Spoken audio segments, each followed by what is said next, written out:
Good evening, and welcome back to I Saw You in That Thing I Saw You In, the podcast where we sit down with New England-based actors to discuss the craft of acting, projects they've done, things they've learned along the way, tales from the set, and tips on how to get your foot in the door. As always, our show is sponsored by the Parody News Network. Every week, PNN takes aim at a popular movie or TV show and parodies the shit out of it. If you're looking for humor and entertainment, not to mention a break from mainstream news programs, subscribe to the Parody News Network and enjoy watching the news again. Go to youtube.com/Parody News Network to like and comment your little heart out. PNN, your favorite movies and TV shows, satirized for your protection. And now, without further ado, please welcome the lovely and talented Olivia Barberian.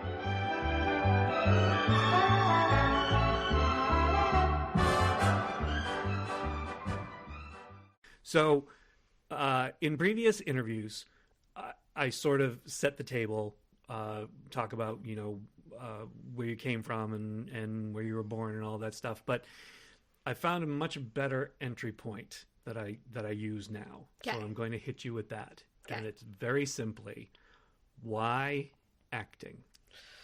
Oh, boy. I'll get comfortable.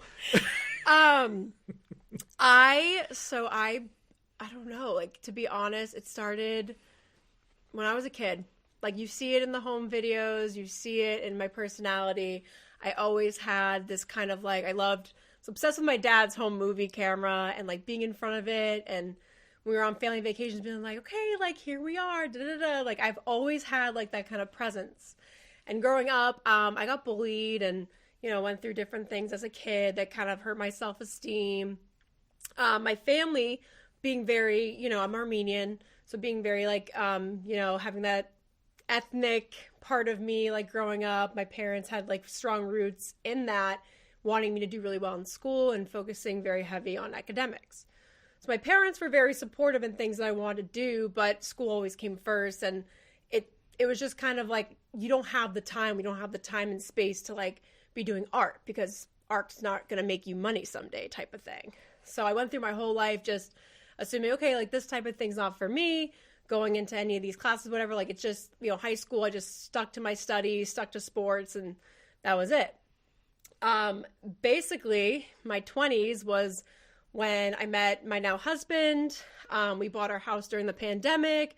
I was working a full-time job. I had my degree in business and marketing, and I was, like, the lead of sales at my job at the time. And, I was doing all of these things, and I had all these good things going for me, but something always felt like it was missing.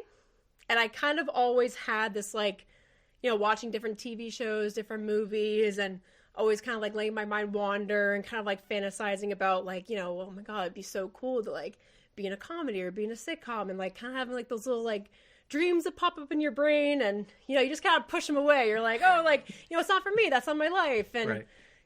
And throughout my life, like, meeting people, and, if I remember meeting somebody through a friend who was an actor, who was, doing films and stuff, and I remember almost feeling, like, jealous one day about it. And, like, looking back on it, I'm like, oh, I was feeling a little jealous. I was feeling, like, internally, like, kind of weird about it, because I always wanted to do that, and I just never accepted it or let myself kind of take that in, because I had just convinced myself for so long that this type of thing wasn't part of my path and part of my life. Mm-hmm. And so going back to, being in my 20s, I think I was like 26. I had gone for the biggest promotion at my job that I had been working on for about a year and a half. There was like 14 other people going for the position in my market. I made it to the final interview. It was between me and this other person. And we were like one question off was basically what they said when I didn't get the job. And it crushed me for a really long time, like a few months. Wow. I was really crushed about it. I felt like everything I had worked for, I was like, oh my God, like, what am I doing? Like, that was supposed to be my position. And at the time, I was grinding away so much so I could get promoted, I could make more money, I could get married, I could start a family. Like, that was the only thing I kind of kept looking forward at. And that there was like that turning point for me almost. I had a couple of mentors at the time, and one of my mentors basically was like, well, like, let's be real right now. Like, if there's anything in your life it's possible for you to do, like, what would you do? And I looked at him and I was like, I'd be an actor. And it just like came out. It was like one of those, like, I was so down. I was so depressed. I was like almost like soul searching and being like, okay, what does this mean for me? Like, what should I be doing then? Like, what am I doing with my life? And it was something that was probably so far shoved back that just came out in that moment. And basically the long story short from how I got here is I picked up a class, and this was, God, I want to say it was 2021.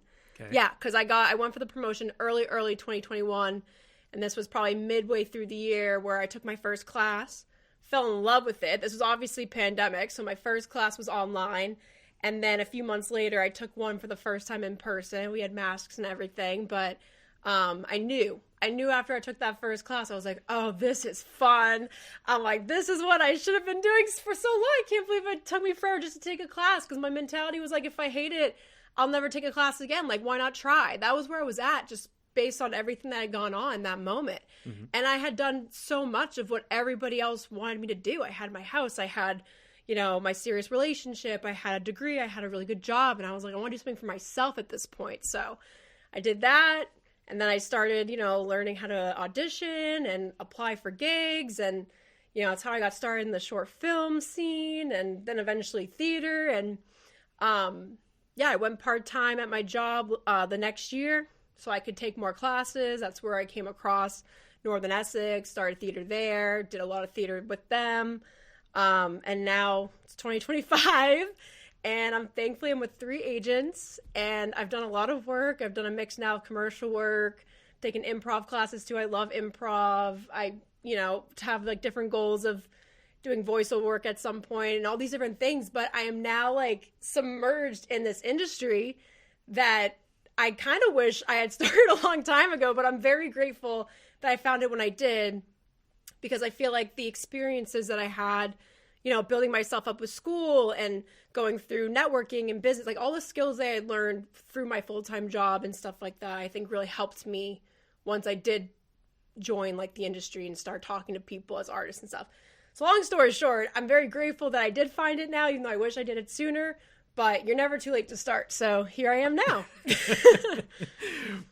Okay. Before we continue, do you imagine that if you had gotten that promotion, was it the job or the promotion? It was the promotion, but yeah, a new job. If you had gotten that, would you then be here now? No. Wow. We may not even know each other. That's true. Because I only came across that moment and that pursuit because I didn't get that position. I probably would have gotten that position, grinded until I got my next one, eventually got married, started a family, whatever. That was what was on my mind. Like, acting and art was never on my radar. Wow. What a tremendous loss it would have been to the acting community if you had gotten that stupid promotion. I know, right? Stupid. I mean, good for the person. I mean, that, like, and good for whoever's in that job now. If anyone listens to this, that's, people are following what they want to do. But yeah, I mean, for me, that was the biggest turning point in everything. The person who got the promotion might have ended up as an actor, and you would have just ended up as a corporate cog. I know. Never finding this groove for yourself. So that would have been a tragic, tragic thing. And when I did the podcast with Liz Bishop, she said it all happens in its own time. And she had regrets that she only started when she was, in her late 50s. But that she probably wouldn't have had the emotional maturity to do it and appreciate it if it had come to her sooner. So I completely agree, because yeah. I grew up, like I said, like no self-esteem. So like my very, very early 20s, actually starting this job for me, like the mentorship and the people that I met there, like, becoming a lead salesperson there, like I learned so many skill sets between like interpersonal savvy, problem solving, navigating different things. And I grew as a person professionally from that. And I grew a lot of social skills from that too. And like, presenting things to people and feeling confident in what I was talking about. And I was the type of person who would like walk around initially with like my arms crossed and like being so uncomfortable to like sell anything. And so there was so much of that I do contribute to, meeting people in the industry, networking. You need to do that. You need to have those skills. And if I didn't have those, I don't think I would have been I don't think I would have been as successful as I have been in the 3 or 4 years I've been doing it. So it all works out perfectly. It really did. So no regrets. No regrets. So your resume is, of all the people I've talked to, your resume is the most balanced. Cool. As far as the stuff that you're doing. Because you have commercials, you have features, you have indie films, you have TV, and you have theater. Yes. So was that by design, or are you just taking what the universe is handing you? So it's so funny. When I first started, my dream now, like I would say my overall dream as an actor is to eventually end up in like a comedy sitcom. Like, I think that would be so fun. I feel like that's always what I've envisioned for myself. So when I started, I was like, okay, TV, film. And I feel like it's a little bit of what you said, just kind of what the universe gives to you. I never really said no to opportunities when I started off because I had nothing on my resume. So I was very open to just finding things that I kind of thought were cool or interesting and then just kind of applying and seeing what happens. Because I had in the mindset already from taking that class, I'm like, okay, if I don't like this, I don't have to do it again. I can just move on to something else. So to commit to like a 1-day gig or a 2-day gig and, you know, meeting people is always a good thing. You know, I knew that in the back of my head. So I was just kind of, you know, randomly navigating and applying to things and kind of seeing what hit. And because of it, I now have a really good spread of different things. And I kind of know now what I really like, what I really, you know, will do but don't like as much or not as passionate about. Mm-hmm. So yeah, I feel like just being open, especially when you're starting off, like that's, I think, why I have so much going on.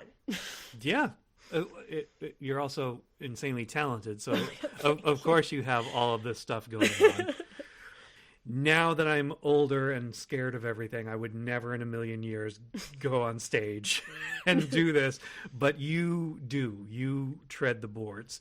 So talk me through that, coming to that, and then your first experiences like in front of a live audience on the stage. So when I had this was the end of 2021, I made the decision at my job to go part-time. Mm-hmm. So I could go back to school to seriously pursue more things. And at the time, I had taken a bunch of classes that are like 4 weeks at a time, 5 weeks at a time, like some of those like workshop-based classes, which were great, but I wanted more.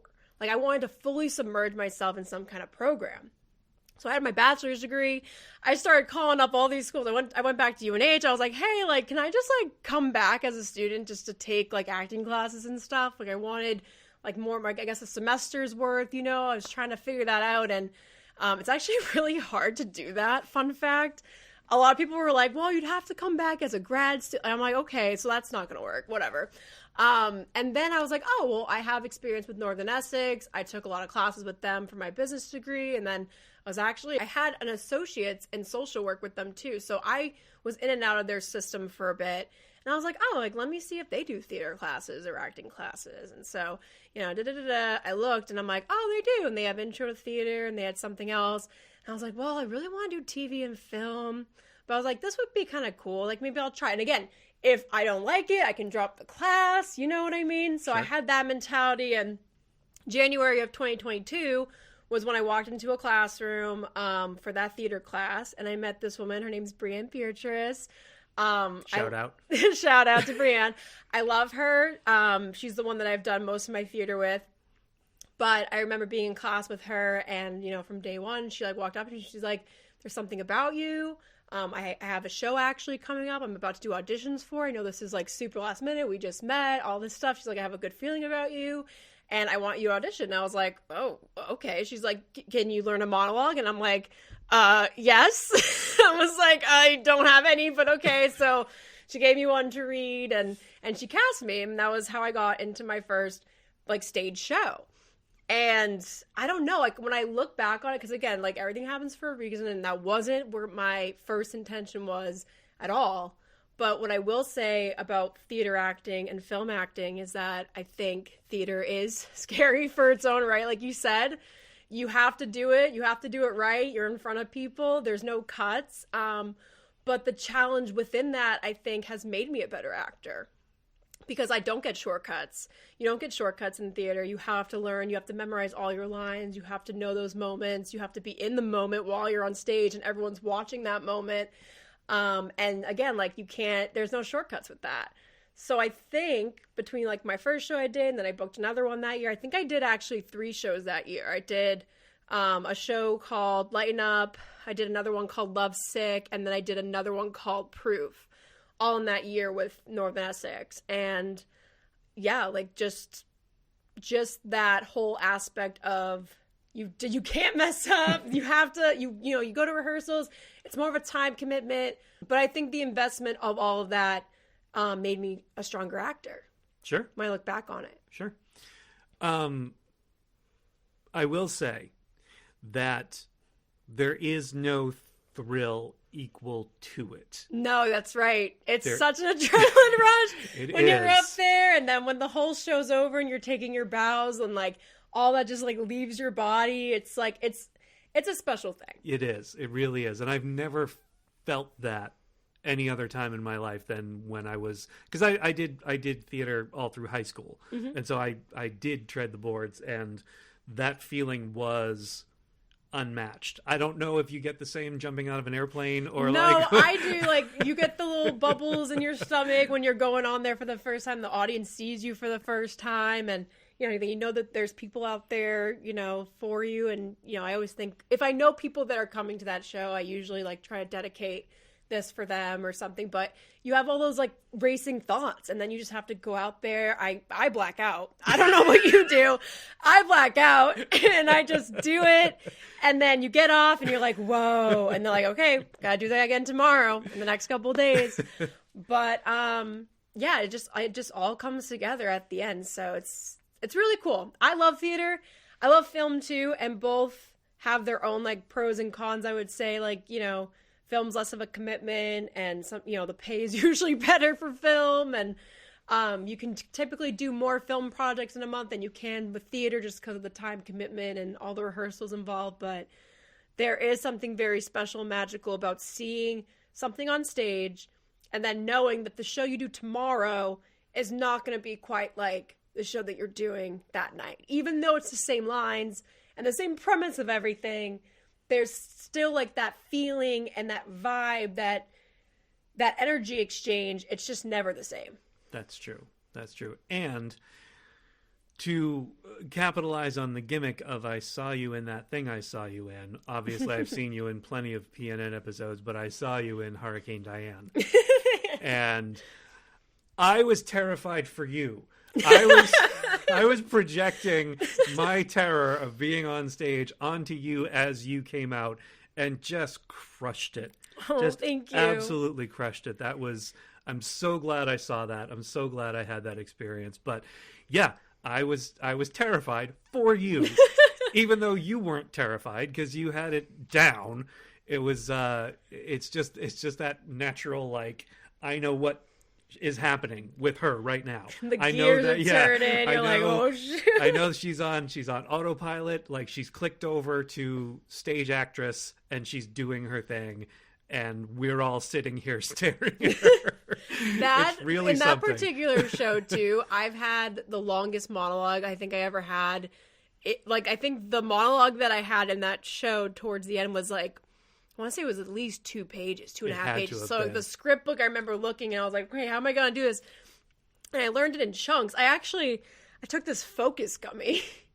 There's these focus gummies that Ollie makes, and I think they're supposed to help you if you have like ADHD, but they're not like really clinically for ADHD, but they, if you have like a focus thing, they really do help you like hone in. And I think I took 2 that day because I really wanted to try to memorize my monologue for the rehearsal we were doing. And I remember my director, Brianne, was like, are you okay? Like, in rehearsal in front of everyone, I was like, I'm fine. I just took 2 focus gummies, and I am just so tuned in. Like, I was just not myself. I was almost like a zombie. Like, that's how focused I was. But I took that monologue, and I learned it in almost an hour. It was 2.5 pages. I literally just looked it over. I recited it. I was walking around this room pacing, and I just... like with the muscle memory and stuff, and I did it. I memorized, I think maybe called line a few times, but I had it down, and it was crazy. It's the most I memorized probably in the shortest amount of time. Wow. I've ever done. I wonder if we could get this Focus Gummy company to sponsor this podcast, because that would be awesome. We could just hint, Ollie. We could just seriously hone in on everything. Well, we don't need it. We don't need it. Whatever. There's other things people use to focus anyways, but legally you could do this. Right. Wow. Yeah, I forgot about that massive chunk of dialogue that you have, and it's making me freak out just thinking about it. So let's move on. Okay. So I like to discuss film projects that people have done. So I usually grab 4. I usually grab them off of IMDb. For whatever reason, IMDb isn't updated with your stuff, but I got it off your resume, so cool. I got it. Okay. So let's start with the parenting. Oh yes. What was that? Parenting. Actually, PNN's Amanda, her and I bumped into each other on set that day. That was my first background work. It was like a wedding scene that we did, and the movie is on HBO. It actually finally came out this year, but they cut the scene that we did. So me and Amanda were texting each other, and I was like, hey, I just paid $15 to subscribe to HBO to see the movie, and we're not in it. In fact, our scene's just not there. But it was a really cool experience. It was my first time being on a real set, a real big movie set, seeing how they transformed everything, doing the check-in, checking in with wardrobe. I had never done that before, so that was cool. And seeing all the different roles. The first time getting catered. So that was like that. That was a cool experience in itself, just because it was the first time for me. I was like just big-eyed, walking around and trying to keep my cool. But it was the first time I had officially been cast on something big like that. Wow. And how long of a shoot was it for you? It was just an all-day thing. It was just a one-day shoot. So, yeah, I probably got there early, like 6 in the morning, and probably wrapped, 12 hours later type of vibe. But, yeah, it was really cool. And this was pandemic. So, going through the COVID swabs when you get there and the masks and all of that. And then they had me hold, like, fake wine and doing the same take over and over. But it was my first time, like, going through those motions. And it was all cut. Yeah. I just wanted to see, like, how it all come together. That's the only thing. I didn't even have to be in it. It'd be cool to have seen myself, but, just seeing, you don't really know much about the movie. They don't tell you anything. They're not telling you, like, okay, this is whatever. They're just like, okay, this is like a dream scene, and everyone's going to be dancing, and you're just doing it. And then I'm like, oh, I can't wait to see how this, like, plays a role in the movie. And then movie happens, and it's just not there. And I'm like, oh, damn. It's not there. Dang. What about Challengers? Challengers. Okay, so this was... You light up every time I say a title. It's glorious. So I'm just like, oh, memories. So a couple months later, this was the second background job I ever done. And fun fact, these were only 2. So after Challengers, as an actor, I was like, okay, and I've been talking to different actors at this point and kind of learning the ropes. And I was like, okay, like, do background to get the experience. It's always good to do background work in the beginning. But for me, I was like, okay, I'm going to try to not limit myself and not take on background work as much. So after I had done this, I'm like, okay, I did my parenting, my Challengers. And I was like, these are the only 2 that I'm going to do for now, unless something else comes up that I really want to do.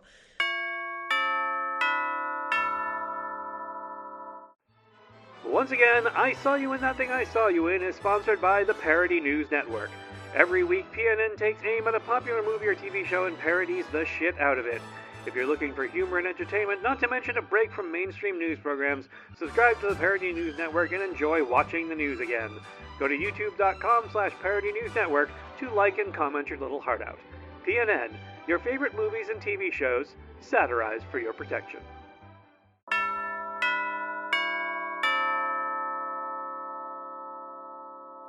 But Challengers was awesome. That was a 2-day thing for me. I was on set with Zendaya, so I actually got to meet her.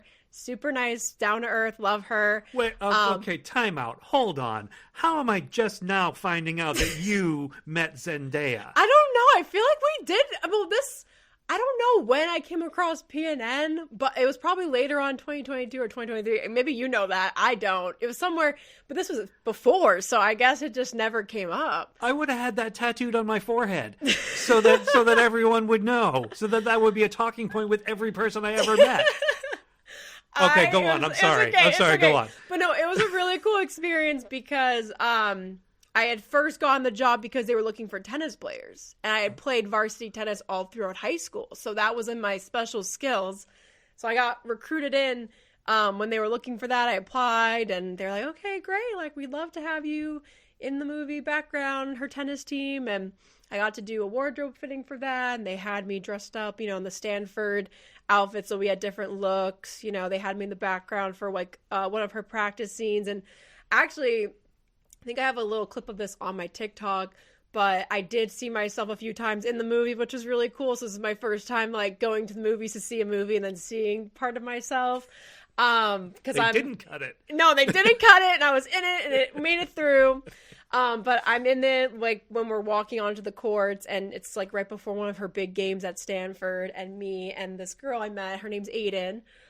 She lives in LA now, but I met her on set. We became friends, and we did this like high five with our rackets, like as we're coming out onto the courts. So we started doing that. I was like, this is cool. So every single take, we did it, and it actually made it in. I guess whoever was looking at the footage and stuff liked it because it's like one of those like really quick little moments that we're like cheering on and stuff. And, in that moment of that scene, like Zendaya's just like beelining it to the courts because she had just gotten into a fight with her boyfriend or whatever in the movie.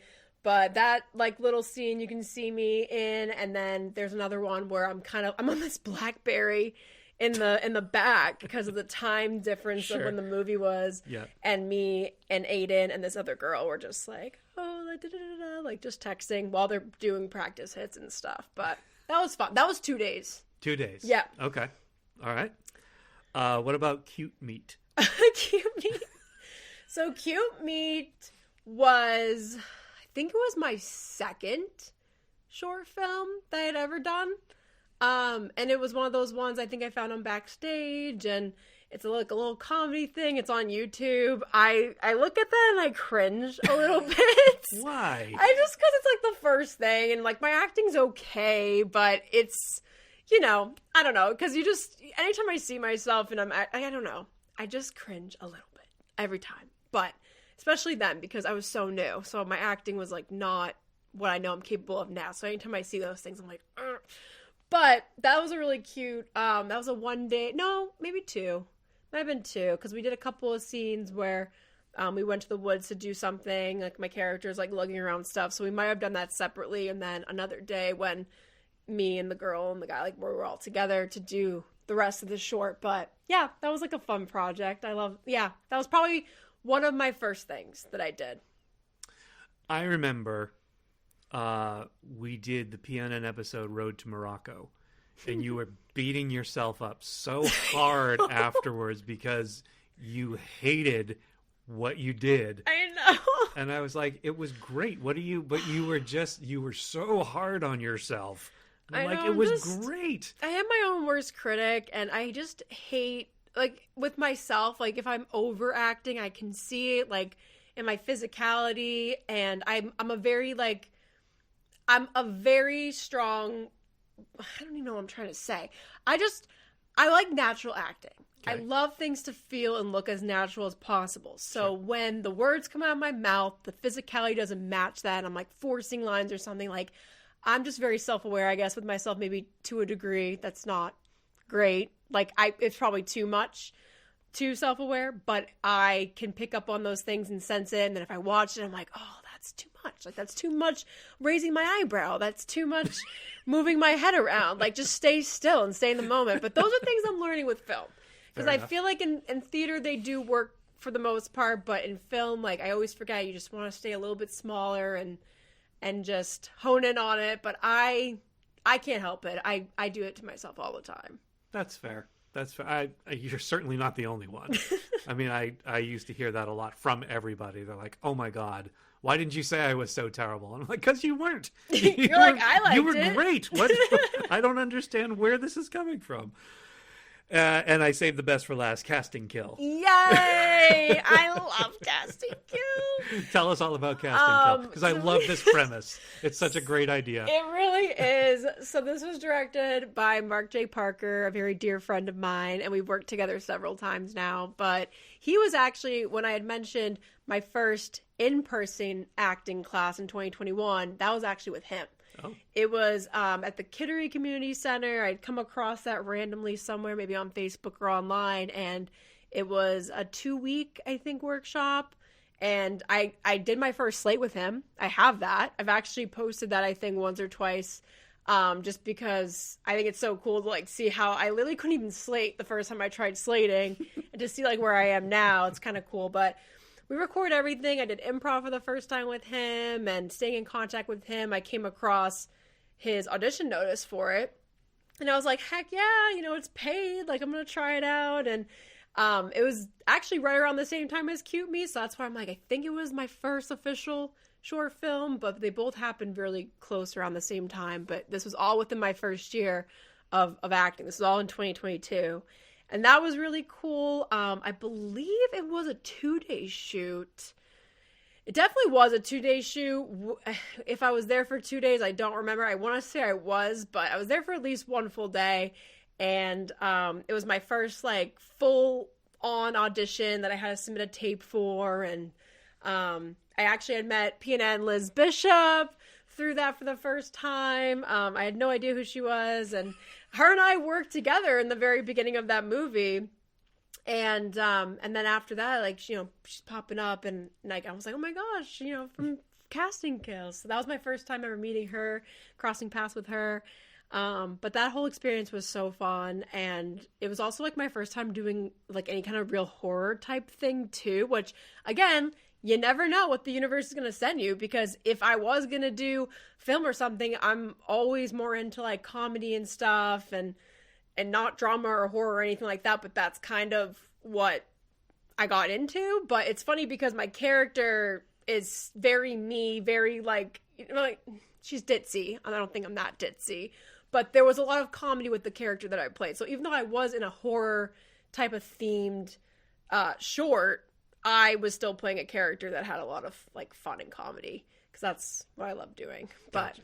Yeah, it's just cool. And hit us with the log line. Tell us the premise of this, because it's brilliant. Oh my gosh! So don't quote me word for word, but the basic log line of this short is that there's a casting call happening, and it's so funny because the 3 people that are casting are like, one of them is like super into it, trying to get the right person for the shoot, and the other 2 are just like, can our other regular people do it? Like, why are we even doing this? And it's like so accurate to the industry, like just making fun of all those little nuances. And then, somewhere along the event of the casting, a killer comes along who was actually rejected I don't know if I want to give away all the things. But anyways, a killer comes along, and I guess that's all I'll say. Okay. In case anybody wants to actually watch it, I won't give away all the details of like who he is and stuff like that. But yeah, basically a killer comes to interrupt the casting call that's going down. There you go. That's the perfect log line right there. Yes. A killer shows up to interrupt the casting call. Yes. Great. It's so great. It's so great. I want to get your general thoughts and feelings about the Boston/New England acting scene. Like, what are your overall impressions of it? Is it inclusive? Is it hard to get into? Is there enough work for everybody? Just your overall thoughts on it. Honestly, I think it's a very underrated scene. Really? I think a lot of people, especially those who aren't in the industry, have no idea how much opportunity there is in New England and in Boston. I think a lot of people just think of like LA, New York, and Atlanta, and Boston is always just like, oh, there's like work in Boston, but there's so much work here. In general, my opinions and my feelings, it's very positive. I feel like I've made a lot of good connections all around New England. I feel like when I think about it, like my heart feels full, like knowing people that I've met along the way and seeing people in their journeys on their social media and like rooting people along. Like, I feel like we're a very like supportive community. We want to see people succeed. We want to see people do well. just through the people that I've met, I've seen different people, do acting and writing and directing, and it's just cool. I feel like we're all just very open, and there's so much between indie work, commercial work. I would say it's super inclusive. I think there's tons of ways to get involved. There's a lot of community theater even. There's, different schools that offer different classes and programs if you're a student. And then if you're somebody just trying to get in, there's so many there's workshops. Basically it's all around us here. And I think depending on where you live in the country, you can't really say that same thing depending on where you're at. Right. But we have a really good community. We have a very strong, even Maine. Maine has a huge film community. I don't think a lot of people know that. There's literally a Facebook group called Maine Film and Creatives or whatever, and there's a ton of people in it, and there's a big film community up there, but it's Maine, and I think a lot of people don't think about that, but that's true. So I don't know where people are at. People want to be creative. People are putting their own work out there and doing film festivals, and there's just so much around here. There you go. Yeah. That's a great endorsement right there. Am I remembering correctly that you had at one point roommates who were all actors? Yes. Okay. Okay. So let me. I just wanted to make sure that I was correct about that. So yes. you had the roommates yes. who were all actors, and your husband is an actor. Tell me about that dynamic. Oh my gosh. I feel like we're losing an opportunity. We should be making a sitcom in my house just based on that alone. And I just think we're all too busy to sit down and be like, guys, let's write this. This is good stuff. But so essentially, what was it? It was last summer. I had done theater with two girls, we became best friends. We call each other stage sisters. And they were in places where they needed a place to stay, basically. And me and my husband, we have, I think we have 3 or 4, we have 2 bedrooms. We have a guest room and our room, and the other 2 are kind of just office spaces. But we had an extra room. My sister was living with me at one point, and she had moved out, and they knew that. And they kind of came to us and said, hey, we're kind of in between things. We really need a place to stay. Is it okay if we move in with you guys? And just being kind of a temporary thing. And at the time, we were planning our wedding too. So it was just, of course, everything just happens at the same time. Naturally. But no, we didn't mind. We kind of took it as we're all friends, and we were all, doing work together. We were all looking for auditions together. There was that aspect of it that was so cool just in itself, rooming with them and being best friends with them. And I think I told my husband, that sounds crazy. Because, he's my now husband, but my fiance at the time. That sounds crazy to have people move in with you when you have a fiance. But I looked at him and I was like, listen, we have our whole lives to live together. We're never going to get the chance maybe to live with our best friends like this, ever again. And we're, still in our 20s. And I just felt at the time, I'm it's a temporary thing, but I think it'd be so fun just to do. And it was to have the girls. And we would just, after work, we'd all come together. We'd watch movies together. We, just talk about life stuff together. We'd have a lot of deep talks and heart to hearts. And we're all just figuring our life out. And especially as actors and in this industry and stuff, just having that connection. It's right in your own roof type of thing. It was just really good. It was good motivation. It was just good energy to have. And then following the wedding, we now have one of the girls still with us, but she'll be moving out soon at some point, I think by the end of the year. But even back earlier this year, January, audition season, all of us are sending each other auditions. We help each other with self-tapes. But that's the kind of vibe and community that we had just within our own home, because we had met each other through art and we had that connection. Mm-hmm. So living together with someone with that connection, it just, I don't know. It felt really good. Really good. When I look back, I love that we had that part of our chapter, basically. Yeah. Do you have, and I think this is probably more oriented toward the stage work, but do you have an embarrassing moment that you can share with us, or one of those moments where everything goes horribly wrong? Oh my God. Something has occurred to you. There's one thing that stands out. Okay. I grabbed someone's dick by accident on stage during rehearsal. Okay. And set the scene. This is when I was new to acting too, and I was mortified. I was mortified, and I thought about it for weeks on end, like coming back and forth with this actor, and I felt so bad about it. But I know him still. Like, I would say we're close. Like, if I see him, like, I would love catching up with him. We follow each other. So, like, it's not weird. It's not weird anymore. But I was so new to acting. I think this was actually this might have been the first acting stage gig I ever did. So I'm, like, midway through rehearsals just trying different things with physicality for the blocking of this scene. And I accidentally fully just grabbed him. And I was like, oh, my God. It was so embarrassing. I was so embarrassed. And even he was like, oh, okay. And I was like, okay. And my director was like, okay. And I'm like, I don't know. It was bad. It wasn't that bad, but for me, it was mortifying. So we've kind of touched on this a little bit, but what's something you'd like to do in the future that you haven't done yet? I think we actually talked about this offline, so let's get it on the record. Actually, we did. So in the beginning of the year, I set some goals for myself, and I would love to try voiceover. Mm-hmm. I just need to kind of figure out the equipment and to kind of set myself up for that, but I could totally see myself doing that. You know, I'm on the different casting sites already, and there's a section for voiceover, so I just have to get the equipment, to put a reel together with, you know, different voices and stuff that I could do, and then just kind of, again, shoot my shot and start applying for stuff. So hopefully by the end of the year, things will slow down for me with my my day jobs and stuff like that. And I planned this winter on, like, really going at it. And then the other thing I really want to try that I'm kind of, like, scared to try, but I'm actually also really excited to try is stand-up. Really? Yeah.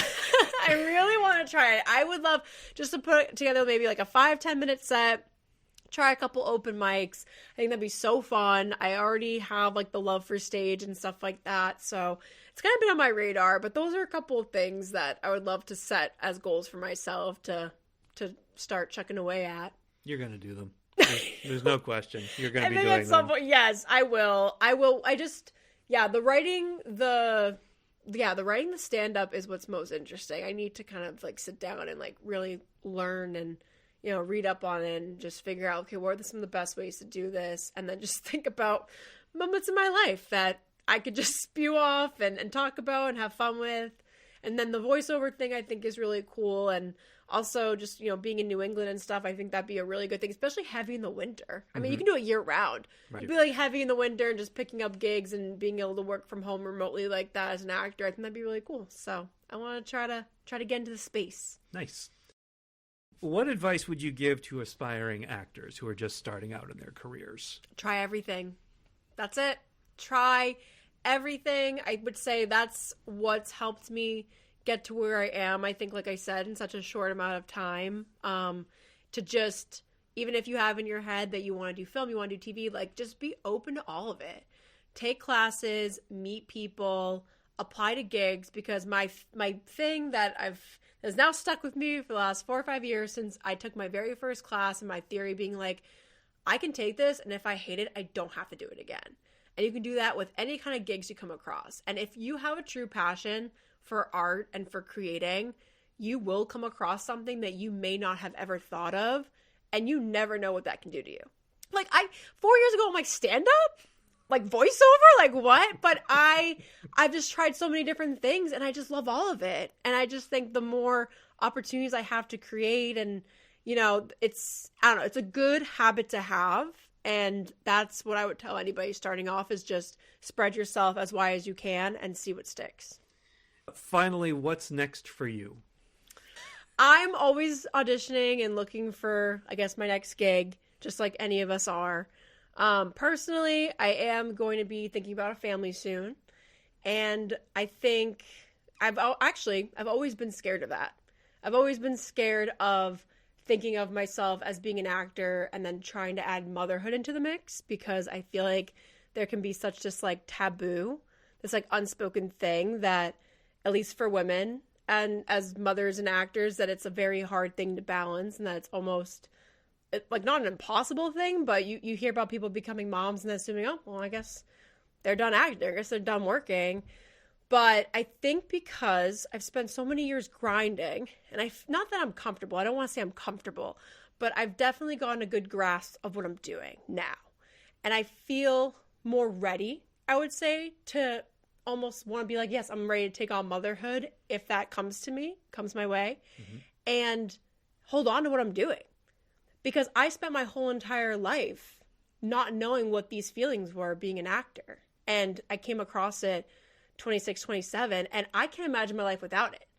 And even thinking about becoming a mother, there's no part of me that wants to leave what I'm doing, which I know some people might be like, that's selfish. It's not selfish. I feel like I have the drive and I have the mindset, and I want to do whatever I can to balance both and to make it work. And I think bigger picture, we're getting a little bit more deep here, but so many people say, okay, well, if you become a mother, so many mothers are expected to work. And, so many mothers in this world are working full-time jobs and balancing motherhood, which is really hard. Like 5 days a week, 40 hours a week. Some people don't have a choice. That's what they have to do after their leave ends. And that's the balance for them. And I almost feel like, I don't know why there's a taboo around being an artist and being a mother, because if anything, I have the ability to pick up gigs when I can. And, just like when I got married around that time, I wasn't picking up as many gigs, but I can only imagine, okay, being a mother, knowing ahead of time, dates for shoots and figuring out, okay, like if I'll need a sitter or if I'll need to balance things. And I know it's not easy. I know I'm saying this and people are probably like, you have no idea. You're not a mother yet. And I get that. I know it's probably so much more challenging than I'm assuming by any means. I have not walked in those shoes yet, but to have that kind of flexibility and freedom that the industry allows you to do voiceover work, to be able to work from home, I think there's so much opportunity where people can hold on to motherhood as females in this industry and continue your identity as an artist. And so I do think, that time might be soon for me. And if it does, I'm going to do everything that I can to not lose what I basically worked so hard for. And to hopefully someday show my future kids being like, hey, this was a huge turning point in my life. Use my story as an inspiration for them to be able to do whatever they want to do and support them in that. But, you love something enough, you'll make it work. And that's what I'm hoping to do. And whenever that next chapter for me happens. So honestly, it pains me to stop because I could just talk to you forever. And I feel like we just barely scratched the surface, but this was so healing for me. I just want you to know this whole interview, this whole podcast, I'm like, oh my gosh, touching upon so many things that have really made me proud to be where I am, but also like just growth and being a human. And yeah, I just love this. And there's nothing to say that you can't come back and we can't go on from here and have further conversations, because I feel like there's so much more we could plumb. But Olivia, thank you so much for being on this. I really appreciate it. This was so much fun. And we will see you all again on I Saw You in That Thing I Saw You In.